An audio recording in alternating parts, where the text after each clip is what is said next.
Salam sejahtera bagi kita semua. Perkenalkan, nama saya Rebi Consata Tumangger, NPM 2025310 382. Saya adalah salah satu mahasiswa Universitas Pembangunan Pancabudi. Di sini saya akan memaparkan sedikit materi pada mata kuliah Keuangan Syariah yang diampu oleh Bapak dosen Bapak Hartato Rianto SE SYME. Baik, di sini saya akan langsung saja memaparkan materi saya. Baik, di sini sudah tertera beberapa materi yang di slide pertama, yaitu yang bertemakan Lembaga Keuangan Islam atau Syariah.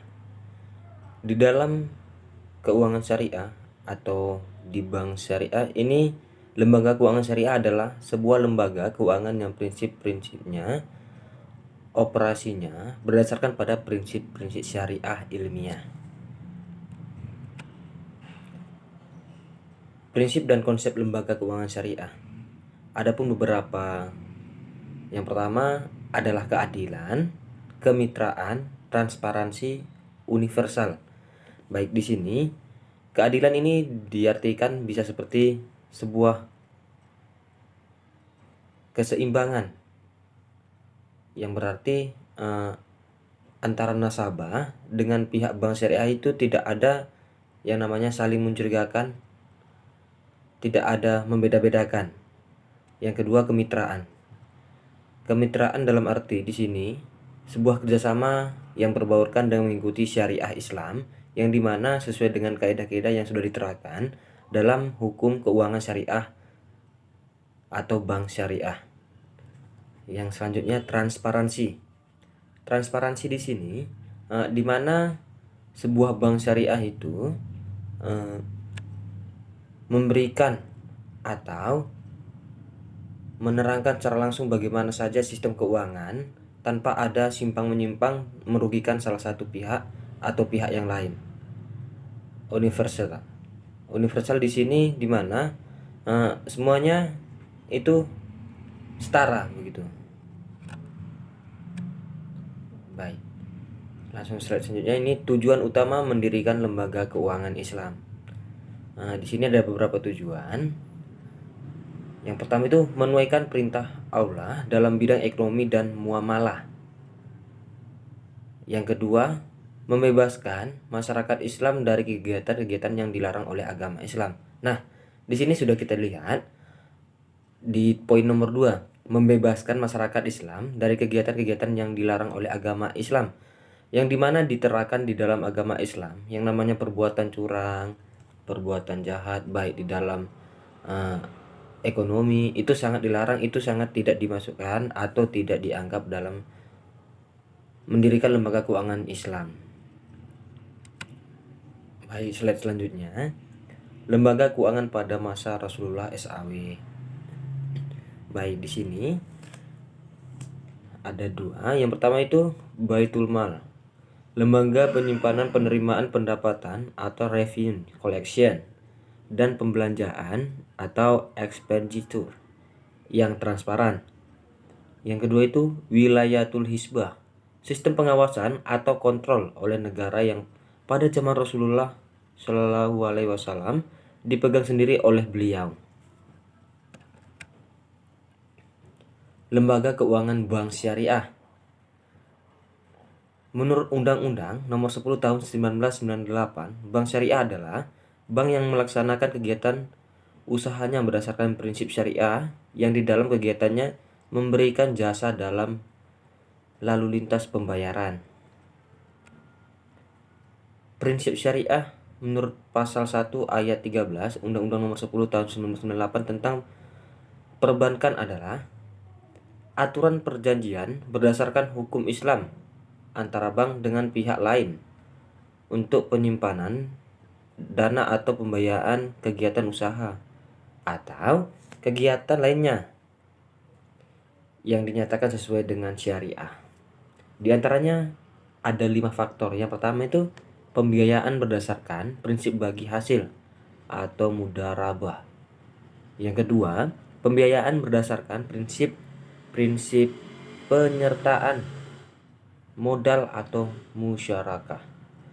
Yang ketiga, Prinsip jual beli barang dengan keuntungan murabah atau pembiayaan barang modal berdasarkan prinsip sewa murni tanpa pilihan atau ijarah.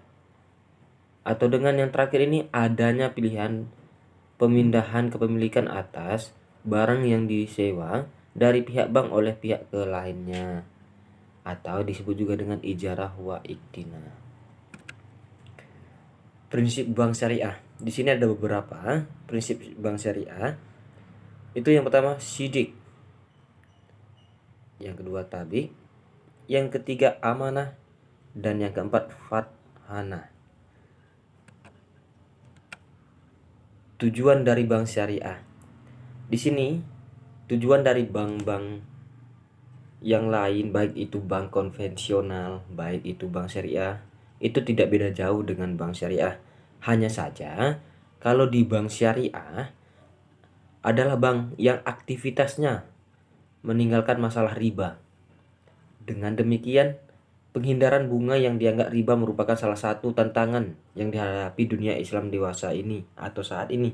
Dikarenakan banyak nih pihak-pihak bank yang melakukan riba, makanya diciptakannya sebuah bank syariah. Hanya saja di bank syariah ini hanya mengikuti atau menaati hukum-hukum syariat Islam.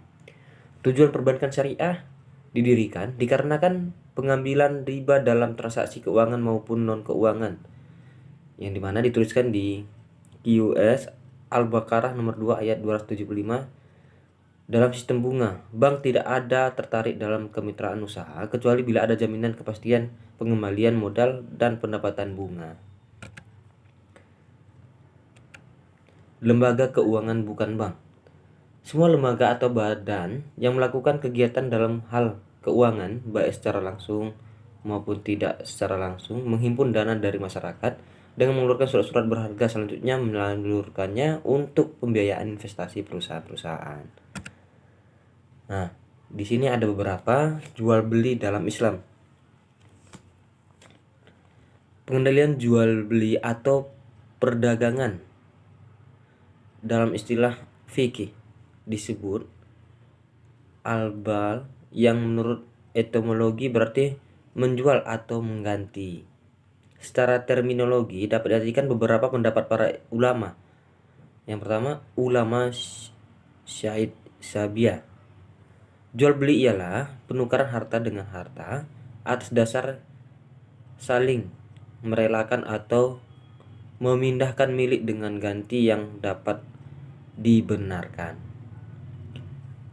Menurut ulama Hanafiyah, jual beli adalah saling tukar harta dengan harta lain melalui cara yang khusus atau melalui ijab kabul.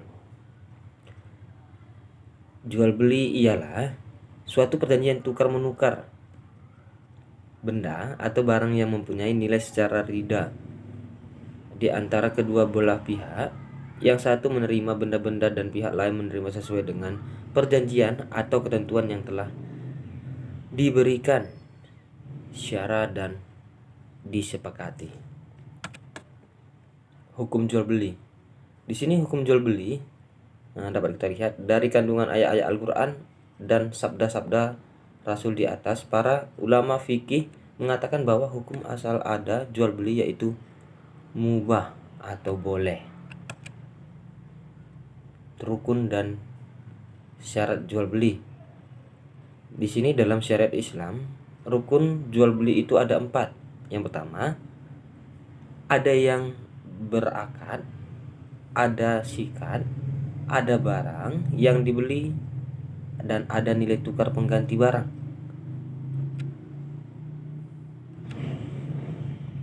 Baik, di sini tentang perbankan syariah ya. Dalam usia yang masih tergolong muda, instrumen dan produk yang terbatas, sumber daya manusia yang kurang, dan aset yang masih kecil adalah tantangan bank syariah yang harus dikuasai dan dilakukan dan ditaklukkan. Selama ada kemauan yang kuat, ada usaha yang sesungguh-sungguhnya, insya Allah bank syariah akan survive dan unggul. Nah, baik, sekian materi dari saya. Terima kasih kepada Bapak Artato. Selamat, salam sejahtera bagi kita semua. Salam sehat.